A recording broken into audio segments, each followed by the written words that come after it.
Clouds TV. Rwanda is watching.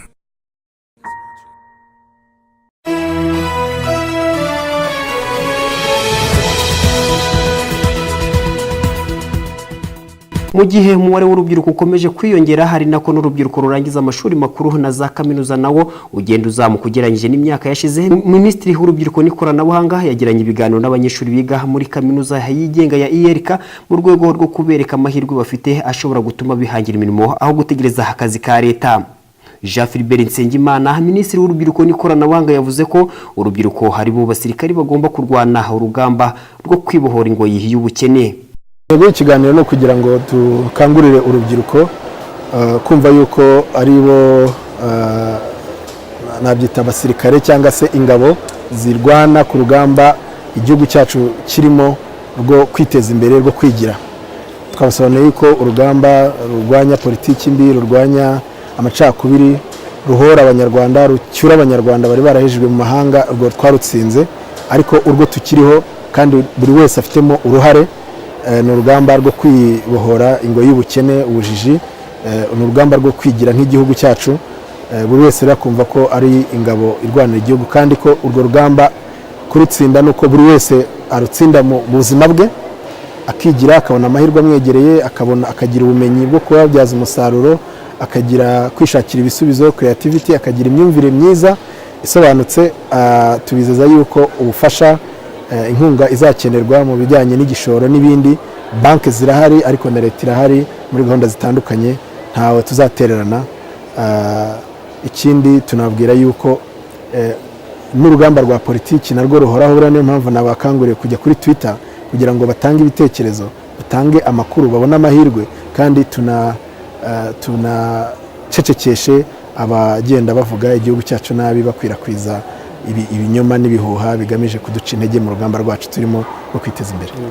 Kuba mu rubyiruko rurangiza amashuri makuru hakiri ikibazo cyo kubona igishoro nibyo bihangayikishije benshi mu rubyiruko, dore ko bavuga ko igitekerezo cy'umushinga gusa kidahagije mu gihe nta gishoro cyo kuwutangiza bafite, ariko kandi basanga hari n'imyumvire yo kwitinya ikiri muri bamwe mu rubyiruko barangiza amashuri makuru na za kaminuza.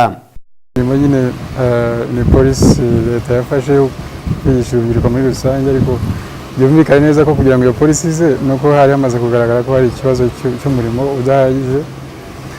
Ariko iyo bavuze guhanga, n'ubundi guhanga ngewe mpita numva ko hagomba kuba hari intangiriro, nubwo rimwe na rimwe bavuga ngo intangiriro ntigomba kuba ihanitse, ariko ikibazo gikomeye ni uko urubyiruko urwinshi, by'umwihariko nk'uru nguru rwiga aha ngaha rufite za spending nyinshi mu masomo, biragoye kubona ikintu cyo gutangiriraho kugira ngo uhange. Nibyo kuko ibitekerezo birahari, ariko uburyo bwa finance kugira ngo utangire umushinga wawe watekereje ni urundi rwego. Rero yes, guhanga umurimo barabivuga tukabyumva, ariko rimwe na rimwe practice igahinduka ikibazo. Ku ruhande rwanjye kwihangira imirimo harimo imbogamizi nyinshi, cyane cyane imyumvire y'abantu y'urubyiruko.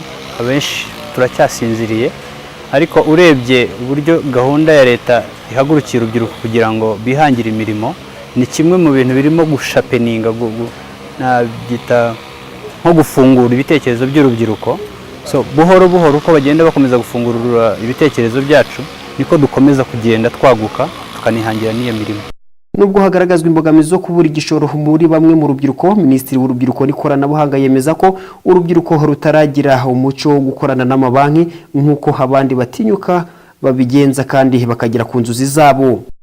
Ababwira yuko inguzanyo ni icyizere, niyo mpamvu ayita credit, ni trust, ni icyizere, ko ntabwo nakwizera ariko nkikubona ntiturakorana, ariko uko dukoranye sindebe umubare w'amafaranga ugejejemo, ariko ndeba yuko niba ari n'igiceri cy'ijana wiyemeje kujya uzigama buri cyumweru cyangwa buri kwezi, nta kwezi wasimbutse, avuga nti uyu muntu ntabwo ari umuntu nzaha amafaranga ngo buke namubuze, kuko ni umuntu tumaranye igihe tuziranye. Ibyo rero nibyo abanyeshuri bagomba kumva. Nta n'umuntu n'umwe wanyuze muri urwo rugendo rwo kubaka ikintu ahereye hasi wigeze ahura n'ingorane, ariko abantu bashaka guhera gusakara atarubaka umusingi. Iyo mpamvu rero tugomba guhora twongera ikintu cyo gukangurira abanyarwanda ibyo bita kumenya gukorana n'ibigo by'imari cyangwa se financial literacy. Akenshi usanga ari cyo kibazo cy'ingenzi gituma abantu batangira gukorana n'amabanki bibagora cyangwa se bikanabananira, ari nacyo kibazo cyabajijwe cy'abahawe inguzanyo na BDF, uyu munsi bakaba barahombye, bakaba ingwate batanze zigiye gutezwa cyamunara 25%, ariko tukanabibutsa ko 75% ni amafaranga avuye mu mikoro y'abanyarwanda mu misoro, nayo agomba kubababaza bakumva yuko si bo bonyine bababaje, natwe tuba tubabaye nk'abanyarwanda, twari twarashyize imbaraga hamwe kugira ngo dushyigikire umuntu, bikaba bimunaniye, tukareba ngo niki kitagenze neza kugira ngo gikosoke, umubare w'abahomba ukagabanuka, kuko ushobora no kutarangira cyangwa no 90% byibuze bashobora kunguka. Bamwe mu rubyiruko barasaba leta gukomeza gufasha urubyiruko rw'u Rwanda kwivana ku ngo y'ubukene ndetse no kubakangurira uburyo bwo kwihangira imirimo nyuma yo kubona ko mu Rwanda hakiri urugamba rukomeye cyane rwo kwigira. Ibintu bibiri tubona hakorwa ikangurambaga bagakangurira urubyiruko kwihangira imirimo. Uko bakomeza kubibabwira, hari percentage, hari abantu bifata bakaza mu mubare w'abihangira iyo mirimo kuruta uko baceceka ntihagire message batanga. Icya kabiri nuko bagerageza gukomeza kudushakira means, niba ibyo bigega biza gutera inkunga urubyiruko biza, bakomeze kubishyiramo imbaraga. Imibare y'abatagira imirimo mu Rwanda iragenda izamuka, ari nako leta y'u Rwanda ifata ingamba zo kurwanya ubukene mu rubyiruko ku bufatanye n'abafatanya bikorwa bayo batandukanye, ariko kandi urubyiruko cyane cyane rurangiza amashuri makuru na za kaminuza rukwiriye guhindura imyumvire, ndetse n'ibigo bishinzwe iterambere ry'u Rwanda bikarushaho kwegera urubyiruko rurangije amashuri makuru na za kaminuza, kuko hari ibibazo byinshi bishobora gukurikira ubushomeri nk'ubugizi bwa nabi, ubutekamutwe, gusubira inyuma k'ubukungu bw'u Rwanda ndetse n'ibikorwa by'iterabwoba nk'uko byagiye bigaragara mu bindi bihugu ku isi. Tasie Biziyaremye, Clouds TV.